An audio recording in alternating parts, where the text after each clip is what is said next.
the artist/CEO generating $1.4 billion, and growing, in generative art sales. Blockchain-based algorithmic art is bucking the downward market trend of NFTs, and one of the most popular platforms supporting this work is 5-year-old art blocks. That's why artist and CEO Erick Calderon is one of CoinDesk's most influential 2022. On Erick Calderon's LinkedIn page, he is still listed as the president of La Nova Tile Importers, a family-owned and operated porcelain and ceramic tile and slab importer. In many ways Calderon is still in the business of tiles, but these days the expression of creativity is code, not clay, and the designs are not in kitchens or offices but in crypto wallets and hanging in virtual galleries in the metaverse. In 2022, Calderon's company, Art Blocks, firmly established blockchain-based generative art as a significant and important new creative movement, with traditional and new collectors accounting for over $172 million in primary sales so far this year, and with showings in some of the top auction houses and galleries in the world. Generative art is having a serious moment. Additionally, many of the top Art Blocks projects have defied the macro trend of non-fungible tokens,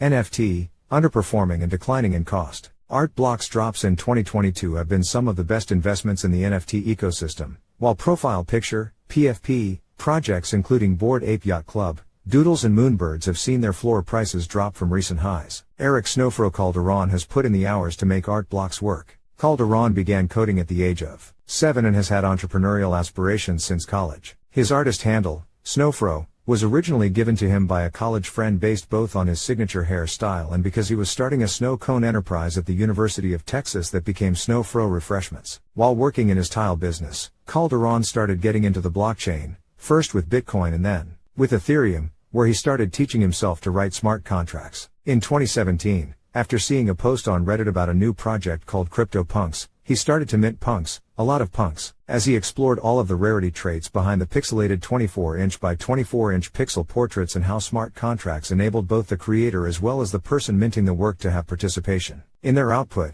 The idea for Art Blocks was born. For those new to non-fungible tokens, NFT, you should know that Art Blocks, the company Calderon founded and where he serves as CEO, is a pretty big deal. Total sales on Art Blocks artwork have been more than $1.4 billion on primary and secondary markets, and it has been at the epicenter of the recent generative art movement. Generative art is produced by an algorithm. While the shapes, style and palette are determined by the artists, the outputs have randomness built in. Unpredictability is what makes each version unique. While generative art has been around for decades, the Art Blocks platform allows creative coders to have a place to mint and sell their creations directly to collectors, and the audience has grown significantly since it launched 2 years ago. Snowfro is one of the most popular artists on the Art Blocks platform. To buy one of his 9,700 unique chromie squiggles at current prices would cost around $15,000 for a common one. In September 2021, a collector paid almost $3 million for chromie squiggle number 4697. Which has very rare traits. Not a bad return on investment for the collector who initially minted the piece for 0.035 ETH,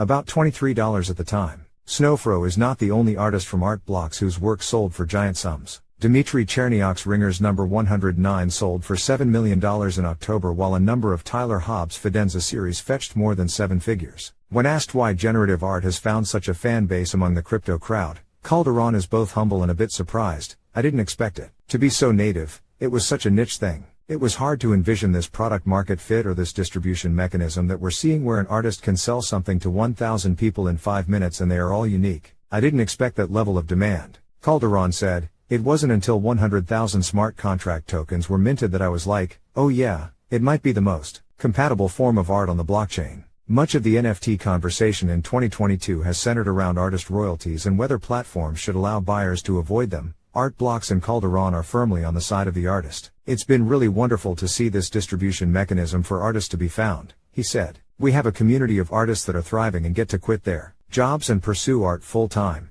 and you have these collectors that sell art and can profit based on the quality of their eye. Art Blocks has earned over $82 million in royalties for artists to date, second only to Yuga Labs. What excites Calderon going into 2023? He hopes to continue the mission of creating a marketplace where artists and collectors can connect. No guarantees what the future holds, Calderon said, but it seems that art can be a little more untethered from the typical crypto macro. It was beautiful to see that we have already been untethered from the crypto macro, and what led us there was having a very firm vision of what we want, which is to sell art, support artists and engage collectors in a way that this technology enables very, very well. In addition, Art Blocks has introduced Art Blocks Engine, essentially a white-labeled backend that allows creators, partners and brands to use NFTs as a way to connect deeper with their communities. Disclosure: the author has held a Chromie squiggle in a crypto wallet since 2021.